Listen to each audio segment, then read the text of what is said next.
I now give the floor to the President of the Economic and Social Council for the 2025 session, His Excellency Robert Ray, to introduce the report of the Council.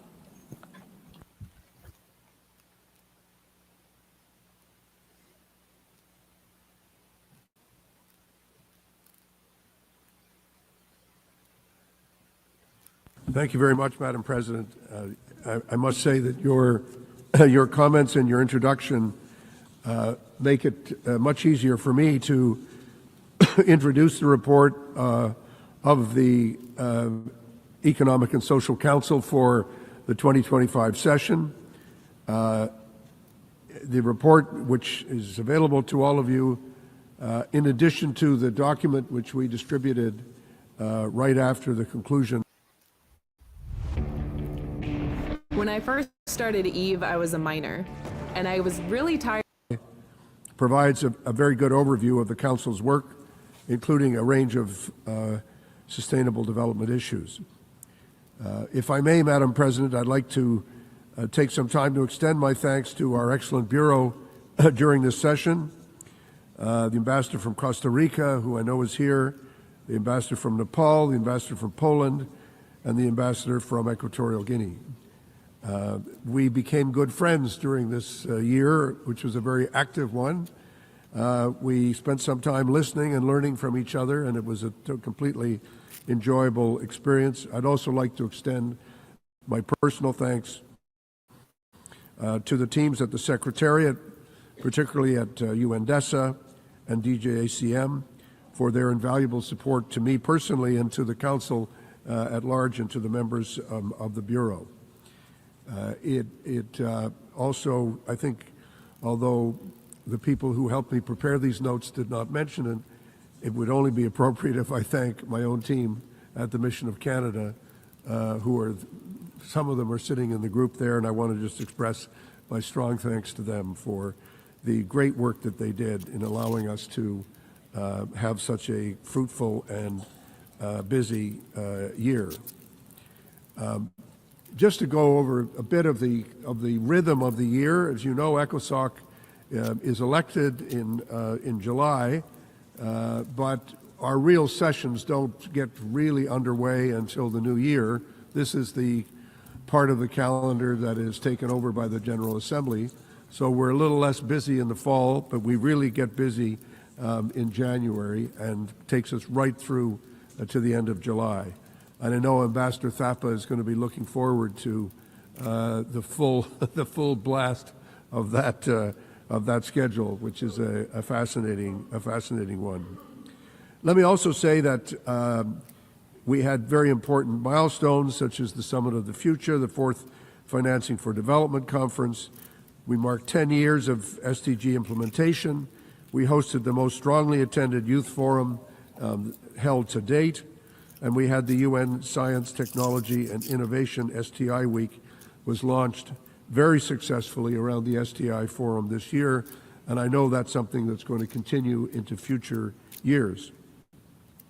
Just to give a few themes that were particularly important to us, the first one was this fundamental question that the UN's work on the economic and social issues of our time need to be much more closely linked in an integral way with the work of the international financial institutions in Washington. When the Bretton Woods were established, they were established at a parallel moment to the establishment of the UN.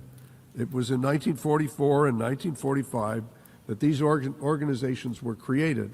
And we need to understand that we each have our jobs, but it not make any sense for us to be doing our jobs completely separately from each other. We have to connect.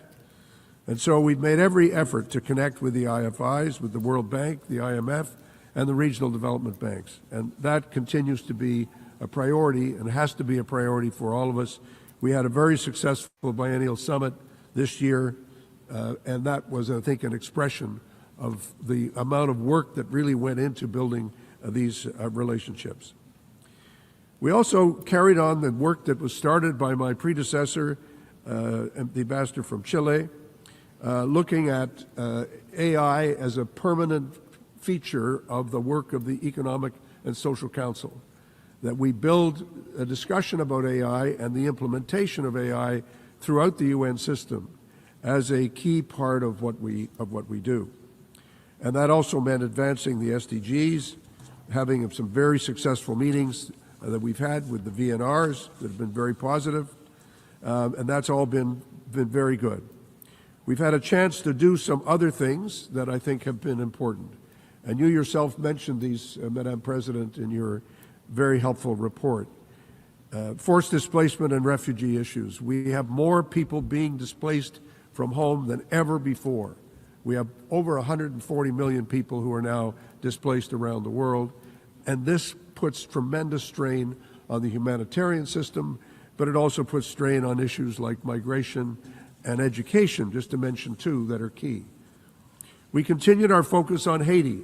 Canada has the honor of serving as the chair of the advisory committee on Haiti to ECOSOC, so we spent a great deal of time focusing on that question. We also dedicated ourselves to engaging civil society. There is a view in this hall that the United Nations is only an organization of nation states, and that civil society has no right to a place in the discussions that go on here. That was false in 1945.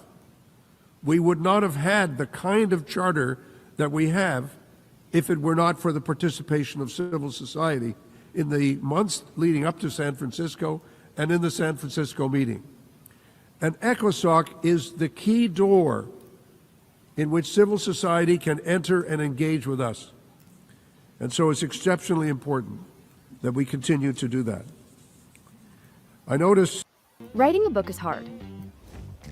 Knowing if it's good, even harder. Neat manuscript analysis. we will be celebrating our 80th anniversary. And I think we all need to take this opportunity to think about how we can strengthen ECOSOC further. There will be an upcoming review of both ECOSOC and the high-level political forum, and we would like all member states to be actively engaged. If you will permit me, Madam President, and I'm not sure there's much you can do to stop me at this point, I'm going to conclude by just making a few personal comments. Some of you will know that I'm stepping down as the Ambassador of Canada in a few days, actually 48 hours, and this will be my last opportunity from the dais to say a few things that I would like to say very much in connection with the work of ECOSOC. The first one, Madam President, you yourself have said, and I want to say it again, this is the Charter of the United Nations. I bring it to the meetings. Some of you will remember, have been around for a while. I often talk about the Charter. There is a lie going around that says that the core issue for the UN is only peace and security, and that everything else is just extra and a frill and doesn't really belong in the work of the UN. That idea is completely false. It's false as a matter of fact. That is to say, economic and social issues have always been part and parcel of the work of the UN, completely integrated into the Charter. ECOSOC is a charter body created in 1945, but it's also untrue for another reason that you, Madam President, have referred to, and that is you cannot get to peace and security if you ignore the economic and social and human rights and rule of law issues which are critical for the work of the United Nations. Human rights are not a frill. Social development is not a frill. Economic growth is not a frill. Tackling poverty and inequality, these are not frills. And most important in our current era, climate change, while not mentioned in the Charter, remains a critical problem for the future of the world, and not just the future, for the present. The second point I want to make is that UN 80 is an opportunity, not just a crisis. In fact, you could argue every crisis is an opportunity. And without crises, sometimes we wouldn't necessarily take advantage of the need to embrace change.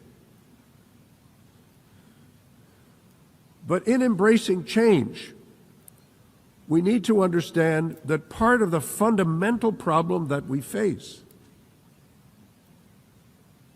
is one that has been created by member states themselves in failing to pay their dues to support the United Nations. In Canada, we have a concept that we call deadbeat dads. What are deadbeat dads? Deadbeat dads are dads that don't pay support payments to their spouses and children. And we have to spend a lot of time as governments in Canada tracking people down and saying, do you know how much money you owe to your family? Do you know how badly off your family is because you're not paying your dues? You're not paying what the court has ordered you to pay? When we all signed up for the Charter, we signed up to pay our dues. We signed up not only to say these are nice words, but to say we will be there in order to pay for the work of the United Nations and in order to pay to what are called assessed contributions. And we have to keep on paying for assessed contributions.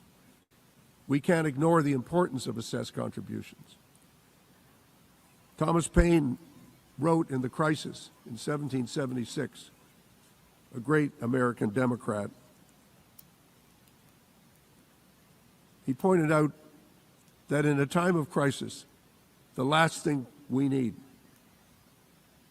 are summer soldiers and sunshine patriots. The UN is in a moment of crisis, and we don't need summer soldiers and sunshine patriots. We need countries that are going to be all in. Doesn't mean you have to be all in to say everything's wonderful or that we agree with everything the UN is doing. It means in order to make change, we all have to be contributors to change. But we can't go on with a situation where we're not paying attention to the need for actual contributions and actual participation, and not saying, the UN, as the Secretary General has pointed out, and he's absolutely right, UN is not a cafeteria. You don't walk in and say, I like this, but I don't like that. I like this peacekeeping mission, but I don't like that peacekeeping mission. I'll pay for this, but I won't pay for that. These are core values of citizenship. We don't pay our taxes and say, well, I don't want to pay for this because I don't agree with it. No, you pay your taxes. You pay your dues. And we have to create a culture in this organization where we recognize that paying up and paying in and contributing are actually core to what we do.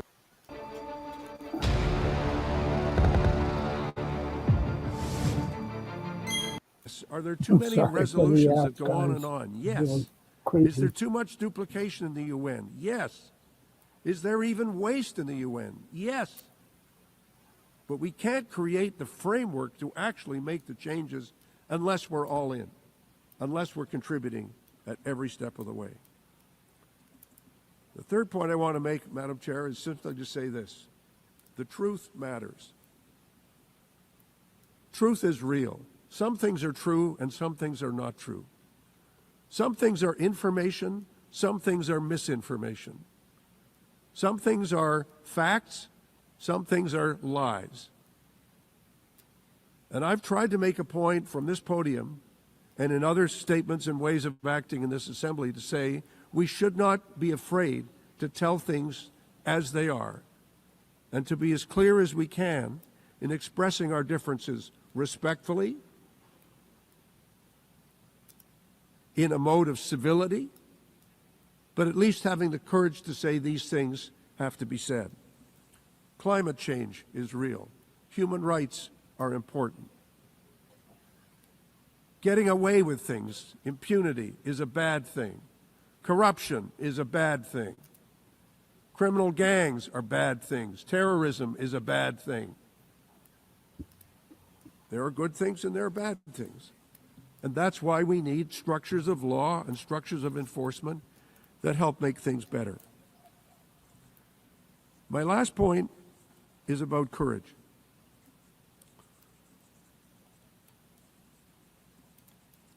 Courage is such an important virtue because it's the one virtue that makes the others possible. Courage can be difficult. It means stepping out. It means standing up. It means trying to persuade people who don't agree with you. But the thing we know about courage is that it is infectious. If some stand up, then others will stand up. And that's why it's so critical for us to truly appreciate the importance and the value of courage. Finally, Madam President, and just to say this by way of conclusion, I have so deeply appreciated the opportunity to work with everyone in this hall and to work with all members of the Secretariat and others. It's been a great honor for me to do this over the last 5.5 years. I have deeply appreciated it. Now, my life has been one of exits and entrances, of coming and going. I've had difficulty keeping a job, and so it's one that's been a feature of my life. Upon leaving both the Legislative Assembly of Ontario and leaving the House of Commons in Canada, I ended those two speeches with a quotation from William Shakespeare. And so I checked with my spouse if it was okay to do it again. She said, yeah, I think they'll let you get away with it one more time. So I'm going to read to you Sonnet 25, which is one of my favorites. And this is what it says. Let those who are in favor with their stars of public honor and proud titles boast, whilst I, whom fortune of such triumph bars, unlooked for joy in that I honor most. Great princes' favorites their fair leaves spread, but as the marigold at the sun's eye, and in themselves their pride lies buried. For at a frown they in their glory die. The painful warrior, famous for fight, after 1,000 victories once foiled, is from the book of honor raised quite, and all the rest forgot for which he toiled. Then happy I, that love and am beloved, where I may not remove nor be removed. Thank you all very much, and thank you, Madam President, for this opportunity.